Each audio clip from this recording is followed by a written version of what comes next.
تو ہاشم کے کہنے پر قریش کے لوگوں نے تجارتی سفر شروع کر دیے۔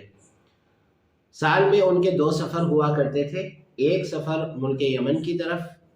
جو سردیوں میں ہوتا تھا، اور دوسرا سفر ملک شام کی طرف ہوتا تھا جو گرمیوں میں وہ لوگ کیا کرتے تھے۔ تو مکے کی جو مخصوص چیزیں ہوتی تھی وہ اس کو یمن کے بازار میں لے جا کر بیچتے تھے، اور یمن کی جو چیزیں ہوتی تھی، جو خاص چیزیں یمن کی ہوتی تھی،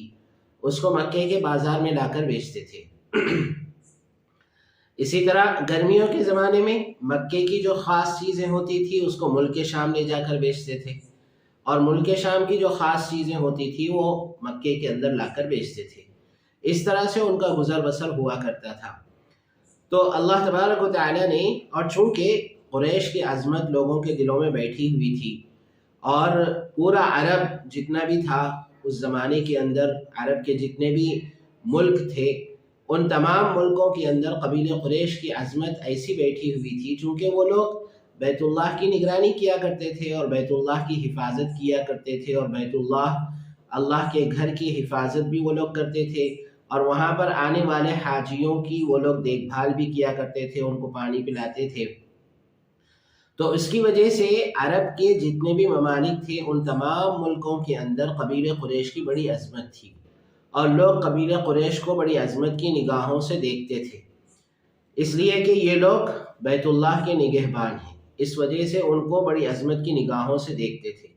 اس لیے جب یہ لوگ بزنس کے سفر پر نکلتے تھے، سردیوں میں یمن کی طرف اور گرمیوں میں ملک شام کی طرف جب یہ لوگ جاتے تھے، تو راستے میں جو ہے ان کو کسی قبیلے سے کوئی خطرہ اور کوئی خوف محسوس نہیں ہوتا تھا۔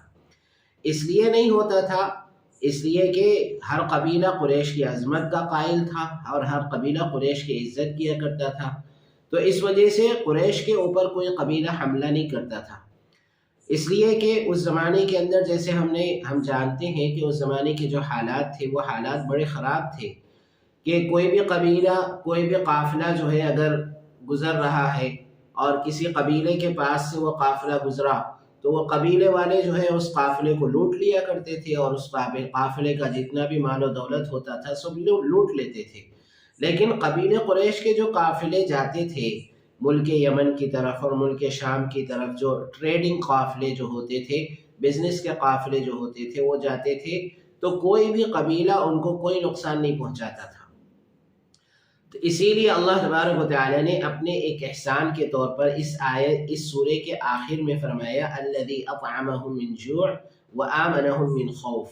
کہ اللہ تبارک و تعالی نے ہی تم کو بھوک کی حالت میں کھلایا ہے، اور خوف سے اللہ نے تم کو امن عطا فرمایا ہے، یعنی تم کو کسی قسم کا کوئی خوف نہیں ہے، تمہارے پاس کسی قسم کا ڈر نہیں ہے، اس لیے کہ کوئی قبیلہ تمہارے اوپر حملہ نہیں کرتا۔ تو اللہ تبارک و تعالیٰ نے اپنے ان 2 نعمتوں کا اور اپنی ان 2 احسانوں کا ذکر فرمایا۔ تو اللہ نے پہلی آیتوں کے اندر فرمایا، پہلی 2 آیتیں اس میں اللہ نے فرمایا لإیلاف قریش ایلافہم رحلۃ الشتاء والصیف، کہ قبیلہ قریش مانوس ہو چکے ہیں اور وہ 2 سفروں سے مانوس ہے، ایک تو سردی کے زمانے کا سفر اور دوسرا گرمی کے زمانے کا سفر۔ ان 2 سفروں کے اندر وہ لوگ جو ہے اپنے تجارتی قافلے لے کر جاتے تھے۔ پھر اللہ نے ان سے فرمایا ایلافہم رحلۃ الشتاء والصیف فلیعبدوا رب ھذا البیت، پھر اللہ نے ان سے فرمایا کہ اس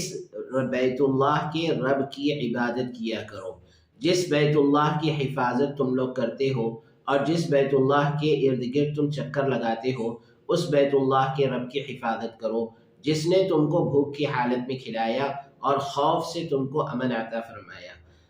امام ابن کثیر رحمۃ اللہ علیہ فرماتے ہیں کہ اللہ تبارک و تعالی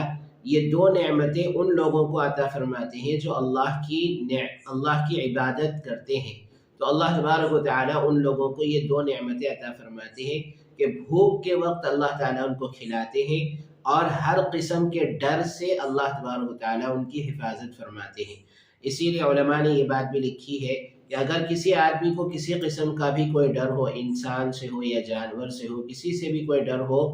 وہ اس سورے کی بار بار تلاوت کرتا رہے تو اللہ تبارک و تعالیٰ اس ڈر سے اس کی حفاظت فرما دیتے ہیں۔ تو اس سورے کے اندر اللہ تبارک و تعالیٰ نے قبیلہ قریش کے فضائل کو بھی بیان فرمایا، ان کی خصوصیات کو بھی بیان فرمایا، اور پھر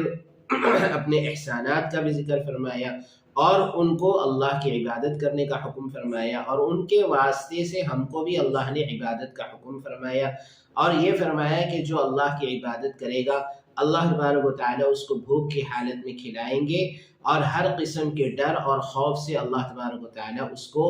حفاظت میں رکھیں گے اور اس کی حفاظت فرمائیں گے۔ اس لیے ہم اللہ کی عبادت کرتے رہیں تو اللہ تبارک و تعالیٰ ہم کو بھوک میں کھلائیں گے، اور ڈر سے، ہر قسم کے ڈر سے اللہ تعالیٰ ہماری حفاظت فرمائے گا۔ اللہ تعالیٰ کہنے سننے سے زیادہ عمل کی توفیق